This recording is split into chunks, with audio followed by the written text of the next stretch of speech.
All right, guys, welcome to my channel. This is a quick look at the ISU-122S. It's available on sale with the Berlin Quartet only this week. I think a lot of people probably are going to look over this tank and just go, and move on. But maybe not. I'm starting to see them a lot on the battlefield already. So we got about 4 or 5 days left of sales. This tank is basically, I'm going to try to make this as easy as possible to understand. If you have your SU-152, Tier 7 non-premium tank destroyer, and most guys like to run it with the derp gun. This is the same gun or similar to the gun that is on the KV2. This is a 152 millimeter derp. A lot of guys like this gun. I can't stand it. To me, it takes way too long to aim. It takes way too long to reload. I don't like it. It does not fit my playstyle. But most guys like that. It's just funny because I love the KV2, but I think the turret's what makes all the difference. Not having a turret really sucks with that gun, and it's hard to, you have to get in close. This tank is not really good at getting close. So I prefer to run this with the 122 millimeter D25S. So if you're like me and you like running the SU-152 with the 122 millimeter D25S, I don't know why I'm having a hard time saying that, 122 millimeter. Basically, the ISU-122S is the exact same experience. The rate of fire is the same. The gun is exactly the same. There's no difference between the guns. You're basically using the same gun. On a platform that is a hair better. I feel like, in feeling, this tank actually seems like it moves better than the ISU-1 or the SU-152. The ISU-122S is a little bit more mobile. It definitely has better traverse by 3 or 4. It's got 27, whereas the SU-152 has 23. The health is the same. It can have a higher weight limit. I'm not sure what else you would carry that would make it even heavier, but you have more room to work with on this one, a 54-ton limit versus a 48-ton limit with this guy. But whatever, it's not going to make a huge difference. Now you can see here one thing that's a little bit different. It's a bigger top. This top area is a little bit taller, making you a little more vulnerable, but they've given you some additional armor, whereas the SU-152 has 70 on the front. This one has 90 on the front and the sides. So you have more armor front and more armor sides. However, you're still pretty easily penetrated, so you got to play it like a tank destroyer. Same amazing rate of fire. You're going to fire this gun that does 350 to 400 damage every 6 seconds. It's basically the same gun that's on the SU-122-44. It's the same gun that's on all the Soviet tanks. Its accuracy is not very good. Now, where I feel like it's a weakness on the IS-2, it's not so bad on this tank. And the reason being is because you can fire off shots twice as fast with this tank as you can with the IS, or almost twice as fast. So you're still getting the rate of fire out there, and you're going to make hits with this tank.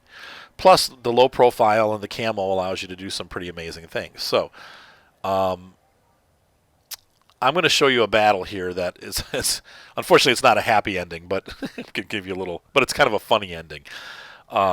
So we're going to go ahead and get that rolling. But first, I want to talk to you about the Brothers in Arms perk. This tank does have Brothers in Arms installed on the tank when you get it. So your whole crew has Brothers in Arms already. It is a perk that you cannot remove. If you want to retrain them for something else, it's not going to work. So don't spend your gold, don't spend your money retraining, because you're just going to get the second perk's worth.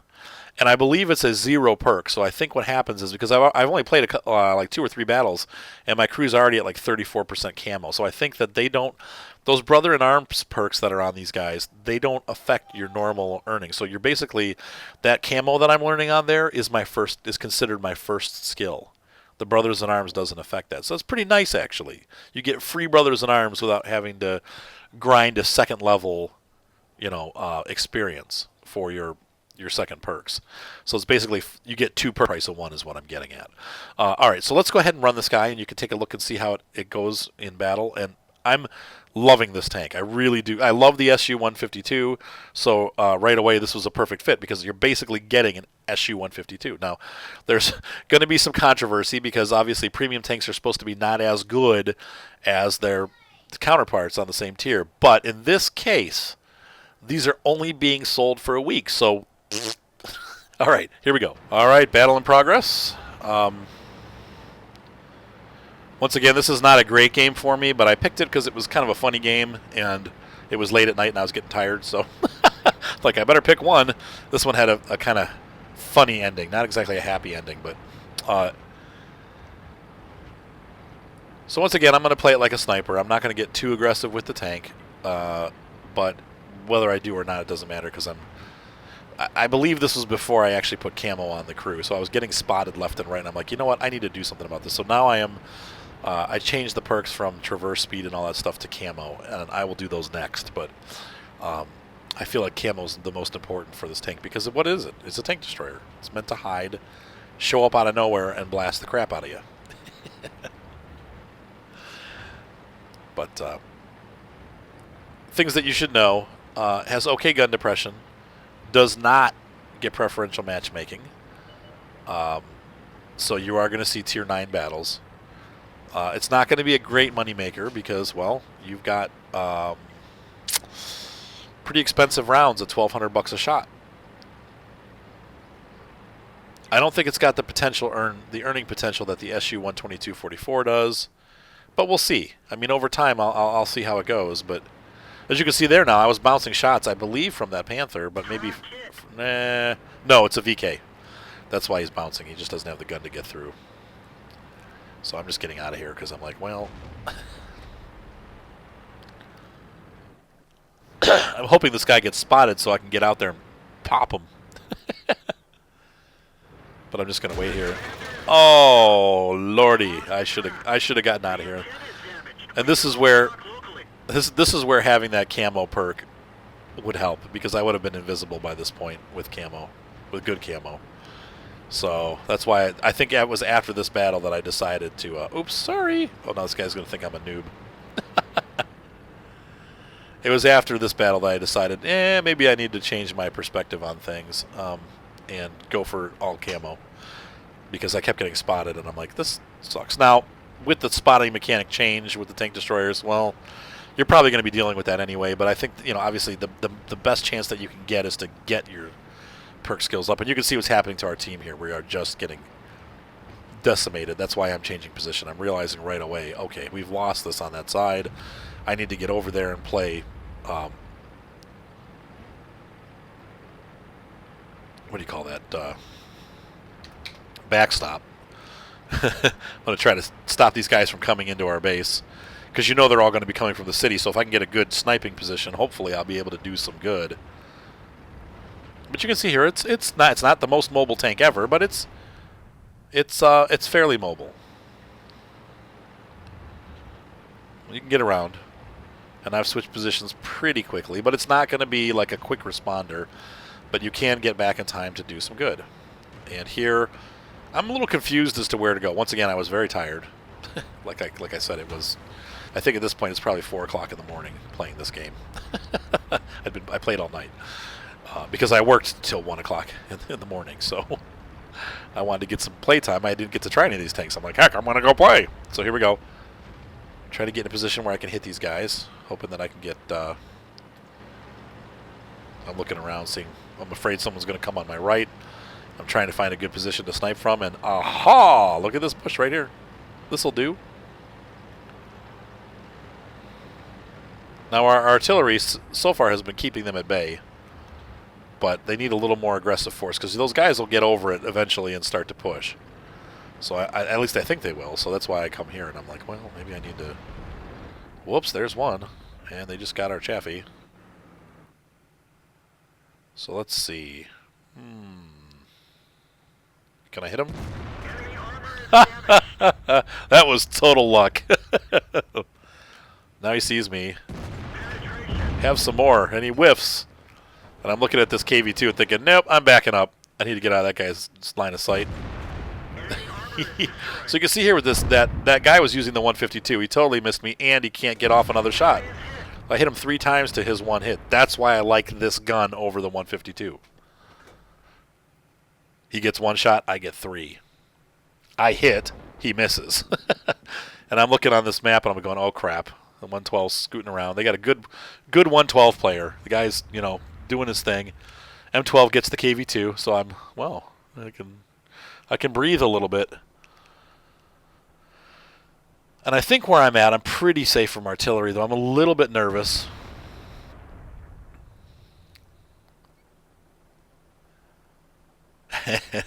T-25 AT's holding him off pretty well. We got a Panther 2 up in the hills, hopefully helping out. I'm just waiting for the IS-6 to show, but he's not there, and we're quickly dwindling. So I'm thinking, well, maybe I should take a risk. Unfortunately, my radio's broken. Not that the thing worked very well to begin with, but... And the FV-307 gets their VK. Oh, but the 112 gets our ISU-152. Or ISU-152. So I'm thinking, well, maybe I can... Oh, there's the IS-6. I'm thinking, uh-oh, I got to do something about this. Oh, no! Spotted.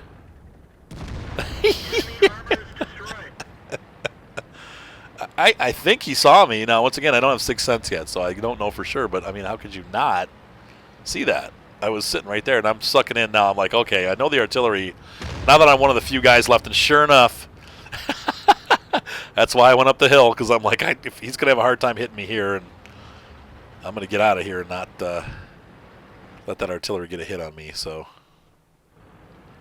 realizing this guy's coming around. And the Lorraine, I'm like, crap. Oh, man, but I got to go. This IS-6 is high priority. He's too close to me. I need to get him out of here. And the Lorraine's going to take a while to get another shot off, so I'm thinking, which is the lesser of two evils? I know it's two evils. Goodbye. Didn't even know I was there. And the artillery I know is sitting there, so now I'm going to have to hang out here because the Lorraine's got this section covered. I'm just praying that the Panther 2 is going to have enough oomph to kill that VK 3002D. Panther should be able to do it if he's not running the right gun, but if the VK 3002D, as you know from watching my videos, if he's running the gold, running the short 88 with gold ammo, he's going to just tear those guys apart. So it could go either way. I'm just hoping they do the right thing. I'm like, oh man. Oh! What is this? Snacks! And now I got to get. I'm like, okay, I need to get out of here.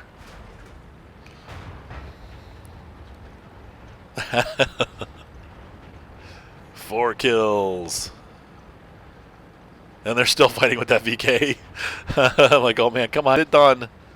And the artillery is going to be shooting at them, and I'm like, man, I'm trying to decide what the best. There, Lorraine just got the like crapsicles. Oh, he killed our 207.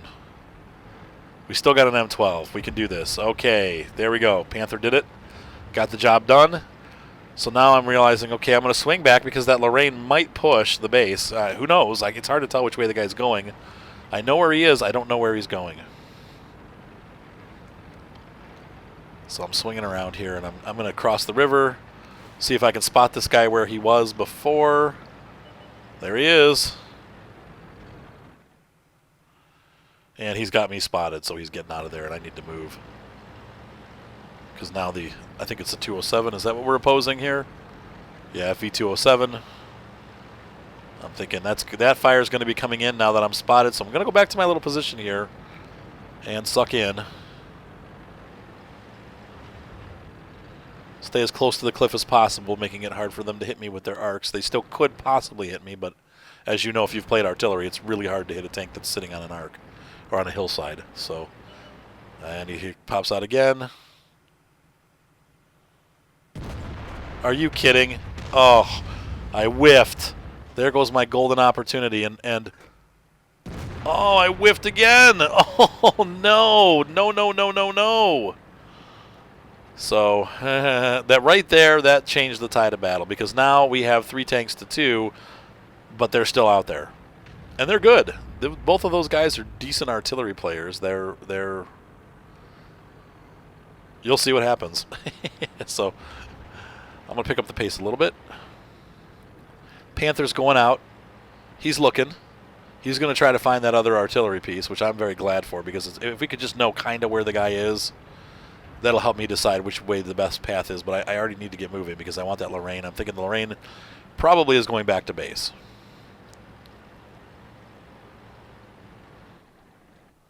So I'm going to watch and wonder. And there's the FV. And I'm thinking, okay, well, Panther should be able to take care of him, right? Here I'm saying I really wish I had 6th Sense. The Lorraine just capped our Panther. So I'm going to pick up speed again. I wait for a little bit, hoping maybe the guy will show, but he doesn't. So I'm like, well, I need to get moving. So out of the bush, carefully down the hill.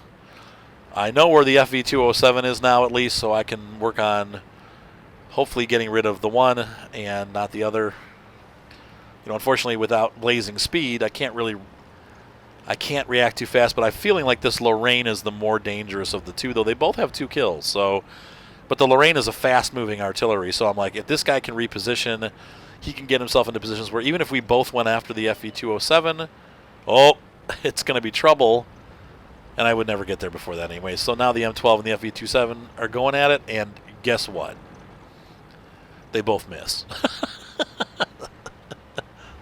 So I'm thinking, well, hopefully the M41 will reload, and in the meantime, the Lorraine, he's a target for the Lorraine, so the Lorraine is going to be busy looking for hitting that M12, which is good, because he's going to fire, hopefully, and give me a minute or two to find him without being able to fire, and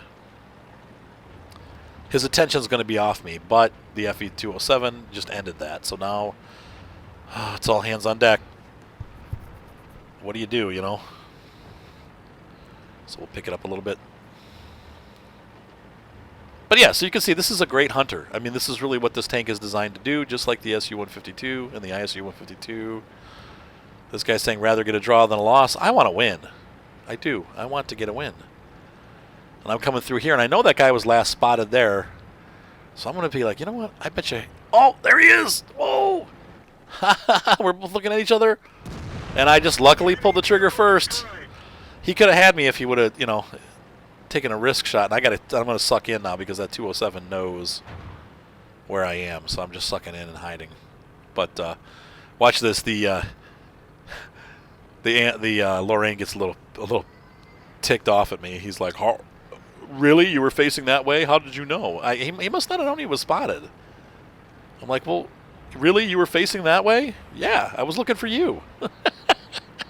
Of course. I knew where you were. So why on earth would I face the other way? You want me to turn my back to you? So that was pretty funny. He's a little ticked that I got him. But I got him. Pick up the pace a little bit. So now we're going to hunt down that 207. I told him, looking for you.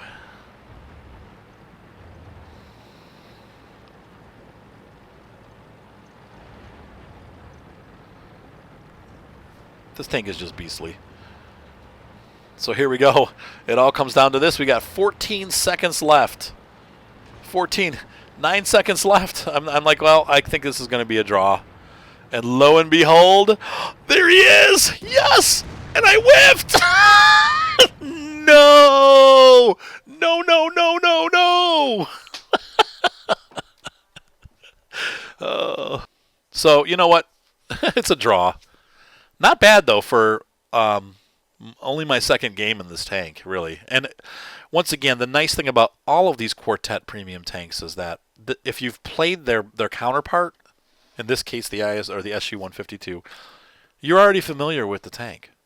So it's and it's not nerfed like a typical premium. So you can just jump into these and play them like you would the normal tank. And if you do well in that tank, you're going to do well in this tank. If you do poorly in this tank, I wouldn't suggest buying it. But if you're going to do well, dude, yeah. So I figured that was a good one to show you because I thought that was a pretty funny thing. I did over 2,000 damage, 645 experience. I don't know if I was the top scorer on the team. Yeah, I was. Okay. 8 shots, 8 penetrations. Not bad for a gun that only has 175. Now, with that said, it was a tier 8 battle, but mostly I faced tier 7 tanks. So, except for that IS-6. So here's the $39,000 take home with a $54,000 net. This is where the hard part comes in. You're not going to make a ton of money with this tank, once again. You'll make money, but you're not going to make a ton of money. However, versus the SU-152, you're going to make a lot more money. So That would have been a $21,000 battle without premium. Not bad, really, for a Tier 7 tank destroyer. I know there's battles when I come out of my T-25AT and I make like $5 after killing 6 tanks and having like a 3,000 damage battle. So anyway, hope you guys enjoyed this little preview. I would say this tank is definitely worth it. Absolutely 100% on all capacities if you like the ISU-122. And everybody likes that one, I think. So, I mean, pretty much everybody I've ever talked to loves the 152. So, this is just a great tank. Have a great night, you guys. Be sure to subscribe, and I will see you on the battlefield. Boop!